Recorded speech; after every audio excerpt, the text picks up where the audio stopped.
ओम शांति। आज हम 29 अगस्त 2023 की बाबा की साकार मुरली सुनेंगे। बाबा कहते हैं, मीठे बच्चे, श्रीमत पर ज्ञान का चंदन घिसना व पवित्र बनना ही स्वराज्य लेना है। तुम पवित्रता की प्रतिज्ञा करो तो सूर्यवंशी घराने का तिलक मिलेगा। प्रश्न है, तुम बच्चों को राखी कौन बांधता है? तिलक कौन देता है? और मुख मीठा कराने की रस्म क्यों है? उत्तर, तुम्हें बड़ी मम्मी यानी ब्रह्मा माँ राखी बांधती है, पवित्र बनाती है। जब तुम पवित्र बनने की प्रतिज्ञा कर लेते हो तो बाप स्वराज्य का टीका देते हैं। मुख मीठा कराना अर्थात सर्व वरदान दे देना। बाप ने स्वराज्य के तिलक के साथ साथ सर्व वरदान भी दिए हैं। इसी की रस्म यादगार में चली आई है।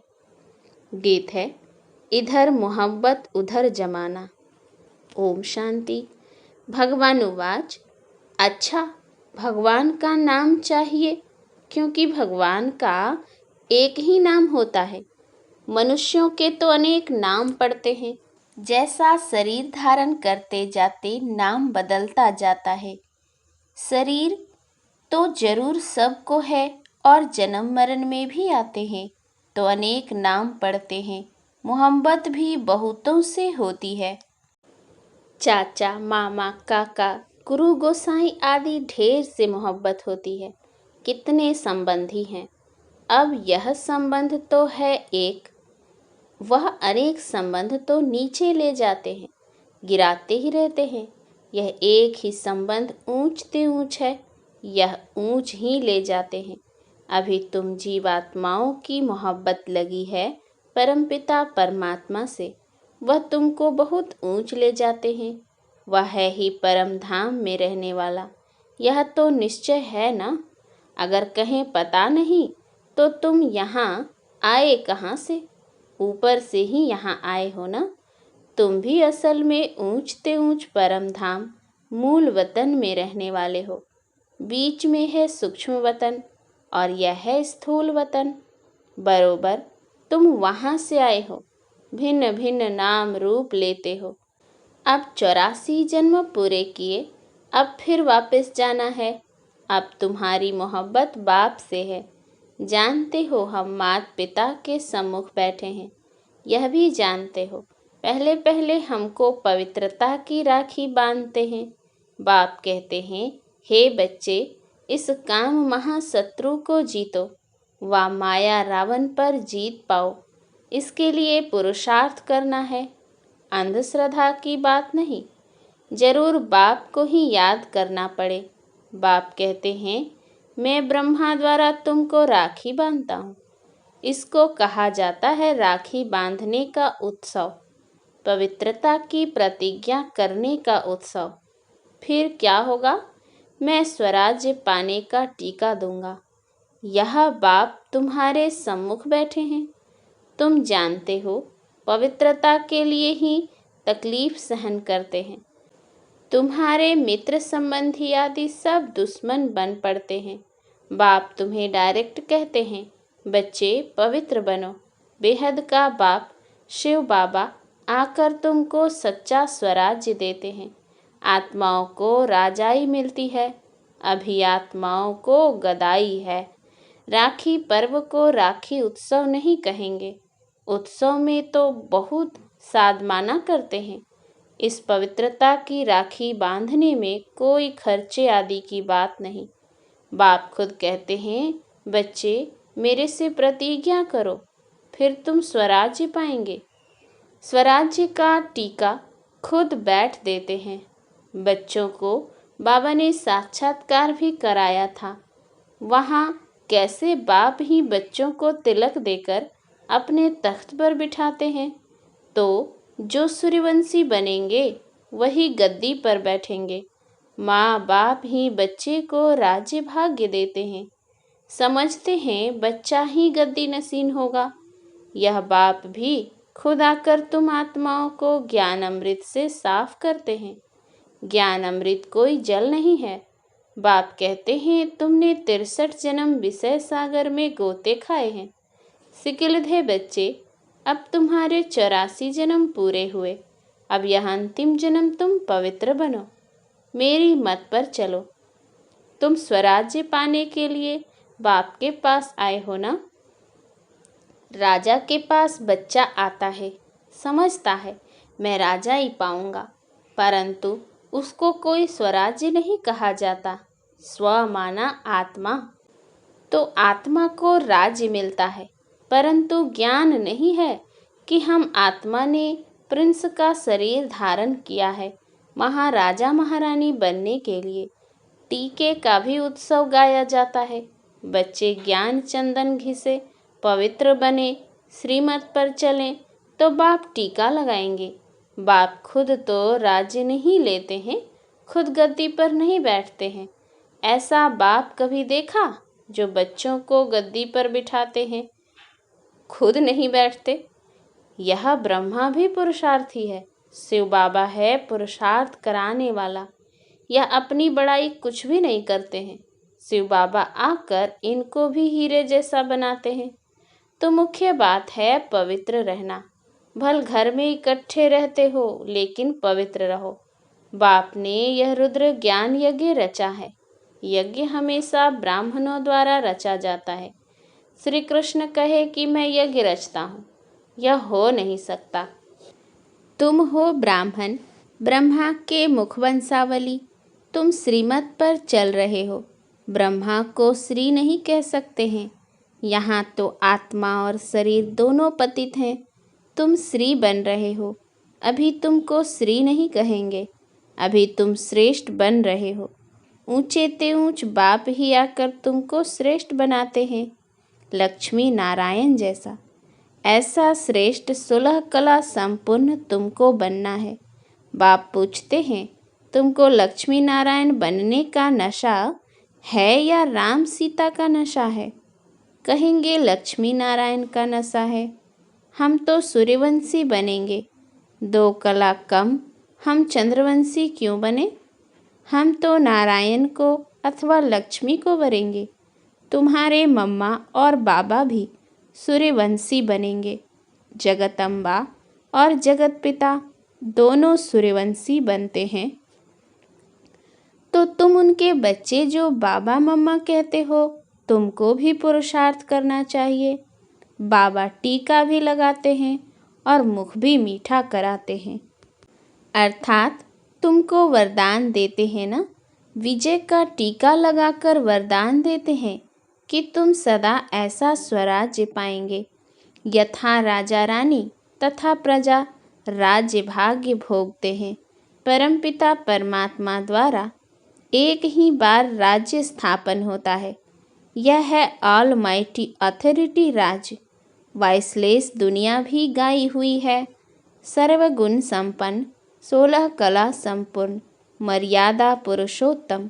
देवताएं कभी काम कटारी से हिंसा नहीं करते हैं। 63 जन्म तो तुम 1-2 पर काम कटारी चलाते आए हो। अमरलोक में काम कटारी नहीं होती। यहाँ काम कटारी से तुम पतित होते होते तमोप्रधान बन पड़े हो। अभी तुम बच्चे समझते हो बरोबर बाप स्वर्ग की स्थापना करते हैं, भारत में ही जन्म लेते हैं।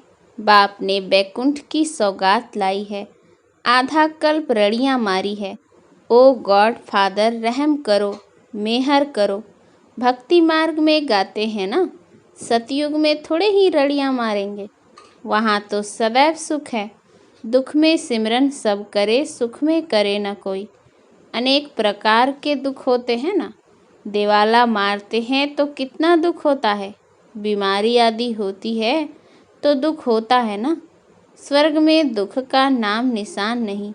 बाप आकर तुम बच्चों को राज्य भाग्य का टीका देते हैं। यह है दुख धाम, वह है सुख धाम। शांति धाम में तो आत्मा कुछ बोलती नहीं है, वहाँ फिर टॉकी बनती है। तुम्हारा स्वधर्म ही है शांति। अभी तुमको सुख शांति का स्वराज्य मिलता है, तो बाप का बच्चा बनकर उनकी श्रीमत पर चलना चाहिए। पढ़ाई के समय सारा अटेंशन पढ़ाई में देना होता है। पढ़ाई के समय और व्यर्थ बातों का वर्णन नहीं चलता। अगर कोई उल्टा सुल्टा बोलते हैं तो कहेंगे अटेंशन प्लीज़। तो बाप बच्चों को कहते हैं तुम्हारी बुद्धि भटकनी नहीं चाहिए। बाहर धक्के खाने वालों के ख्यालात इधर उधर दौड़ते रहेंगे।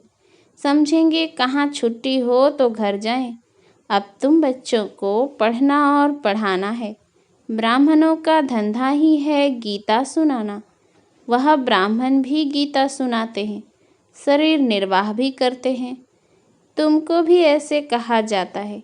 गृहस्थ व्यवहार में कमल फूल समान पवित्र रहना है। प्रतिज्ञा करनी है या अंतिम जन्म पवित्र रहेंगे या अपवित्र दुनिया विनाश होनी है। विनाश की तैयारी भी देख रहे हो, होलिका जलेगी। वास्तव में यह सब उत्सव इस समय के हैं। बाप तुमको तिलक देते हैं। तुम्हारी बुद्धि कहती है बाबा हमको सतयुग का विश्व का मालिक बनाने के लिए पढ़ाते हैं, अथवा स्वराज्य का तुम तिलक पाते हो। बाप ही तिलक देते हैं। यहाँ तो तुम सम्मुख बैठे हो। राज्य भाग्य वह लेंगे जो पवित्र रहेंगे। राखी का महत्व बड़ा भारी है। कहते हैं बहन भाई को टीका लगाकर राखी बांधती है, तो बहनें तुम भाइयों को तिलक लगाएंगी, राखी बांधेंगी और मुख मीठा कराएंगी। यह उत्सव कहाँ से शुरू हुआ? संगम युग से, जबकि परमपिता परमात्मा पवित्र रहने की प्रतिज्ञा कराते हैं। शिवरात्रि का भी उत्सव है, फिर राखी का उत्सव, फिर है दशहरा, फिर दीपावली का उत्सव, नवरात्रि का उत्सव। यह सब उत्सव चलते आए हैं। तुमको तो खुशी होती है। दशहरा अर्थात विनाश के बाद फिर दीपावली आएगी। घर घर में स्वर्ग होगा। तुम शिव बाबा की, ब्रह्मा विष्णु शंकर की, लक्ष्मी नारायण राम सीता आदि सब की जीवन कहानी बता सकते हो। सारे चक्र को तुम जानते हो। बाकी 8-10 भुजाएं तो कोई को हो नहीं सकती। मनुष्यों ने कितने चित्र बैठकर बनाए हैं। इसको कहा जाता है waste of time, waste of money, waste of energy. अभी तुम जानते हो हम आए हैं स्वराज्य का वर्षा लेने। हम श्रीमत पर क्यों नहीं चलेंगे जैसे माता पिता चल रहे हैं? यह तो समझने की बात है। बाप है मनुष्य सृष्टि का रचयिता, बेहद का बाप है ना। कितने बच्चे अडॉप्ट करते हैं? प्रजापिता है ना। वह लौकिक बाप तो करके एक बच्चे को गोद में लेते हैं। उनको प्रजापिता तो नहीं कहेंगे ना। कई ऐसे भी होते हैं अडॉप्ट करते हैं, फिर बच्चा हो जाता है तो उस बच्चे पर जास्ती प्यार हो जाता है। गोद में लिए हुए बच्चे को फिर कम प्यार करते हैं। अब तुम तो समझते हो हम ईश्वरीय गोद में जाते हैं। ईश्वर हमको टीका लगाएंगे पवित्रता का। तुम दिल अंदर प्रतिज्ञा करते हो बाबा आप आए हो, हम आपका सपूत बच्चा बन, पवित्र बन आपसे वर्षा लेंगे। अभी सब की कयामत का समय है। पापों का हिसाब किताब चुकतू कर पुण्य का जमा करना है। बाप की याद से ही जमा होता है। जितना याद करते जाएंगे और अविनाशी ज्ञान रत्नों का दान करते जाएंगे तो खाता जमा होगा। जितना सर्विस करेंगे उतना जमा होगा। जमा होते होते राजधानी बन जाएगी। 8 है मुख्य रत्न। 8 रत्न का जेवर भी बनाते हैं ना। देवियों के साथ देवताएं भी होंगे ना, परंतु मेजॉरिटी माताओं की होने के कारण अधिकतर देवियों की पूजा होती है। अच्छा, राखी कौन बांधते हैं? शिव बाबा खुद तुम्हारे सम्मुख बैठे हैं, तो शिव बाबा राखी भी बांधेंगे, तिलक भी देंगे, मुख भी मीठा कराएंगे। इसका मतलब तुम भविष्य में सदा सुखी रहेंगे। तुम फिर बाबा को सौगात देते हो ना। क्या सौगात देते हो? अपना सब कुछ। तो बाबा कहते हैं मैं फिर तुमको 21 जन्म का वर्षा देता हूँ। लेन देन का हिसाब है ना। बाबा सौदागर है, लेते क्या हैं और देते क्या हैं। कहते हैं ईश्वर अर्थ दान दिया, क्योंकि जानते हैं ईश्वर भाड़ा देगा। बाप कहते हैं भक्ति मार्ग में भी मैं तुमको भाड़ा देता हूँ। अभी फिर डायरेक्ट आया हूँ, तुमको कितना अविनाशी रत्नों का दान देता हूँ। तुम भी फिर औरों को दान करते हो। तुम तो सब भाई भाई हो। तुमको फिर यह बड़ी मम्मी राखी बांधती है, बाप तिलक लगाते हैं। यह मात पिता दोनों इकट्ठे हैं। माँ राखी बांधे, बाप तिलक दे, तो तुम राजा रानी बन जाएंगे। तुम्हारी मोहब्बत परमात्मा से है, जो भारतवासियों को तिलक देने आया है। भारत को स्वर्ग किसने बनाया? बाप आया है ना। श्री कृष्ण तो है रचना नंबर 1 और शिव बाबा है रचयिता नंबर 1। तो तुम बच्चों को खुशी का पारा नाखून से चोटी तक रहना चाहिए। अच्छा, मीठे मीठे सिकलधे बच्चों प्रति माता पिता बाप दादा का याद प्यार और गुड मॉर्निंग। रूहानी बाप की रूहानी बच्चों को नमस्ते। हम रूहानी बच्चों की रूहानी बाप दादा को याद प्यार गुड मॉर्निंग और नमस्ते नमस्ते नमस्ते। धारणा के लिए मुख्य सार है। पहला, दिल की मोहब्बत एक बाप से रखनी है, देहधारियों से नहीं, क्योंकि सर्व संबंधी एक बाप है। दूसरा, पढ़ाई के समय अपना फुल अटेंशन पढ़ाई में देना है। व्यर्थ बातों का वर्णन चिंतन नहीं करना है। बुद्धि को भटकाना नहीं है। वरदान, असोच बन बाप की शक्ति मदद के रूप में अनुभव करने वाले चिंता मुक्त भव। कई बच्चे सोचते हैं सेवा कैसे बढ़ेगी, अच्छे अच्छे जिज्ञासु पता नहीं कब आएंगे, कब तक सेवा की भाग दौड़ करनी पड़ेगी। लेकिन सोचने से सेवा नहीं बढ़ती। असोच बन बुद्धि को फ्री रखो तो बाप की शक्ति मदद के रूप में अनुभव करेंगे और सेवा की वृद्धि स्वतः होगी। बाबा करावनहार है और करने के निमित्त मैं आत्मा हूँ। इसको कहते हैं असोच, अर्थात एक की याद। उन्हें कोई चिंता हो नहीं सकती। जहाँ शुभ चिंतन है वहाँ कोई चिंता नहीं। स्लोगन, अपनी उपराम स्थिति द्वारा सर्व बातों से किनारा कर लो तो एक बाप के सहारे का अनुभव होगा। अच्छा, ओम शांति।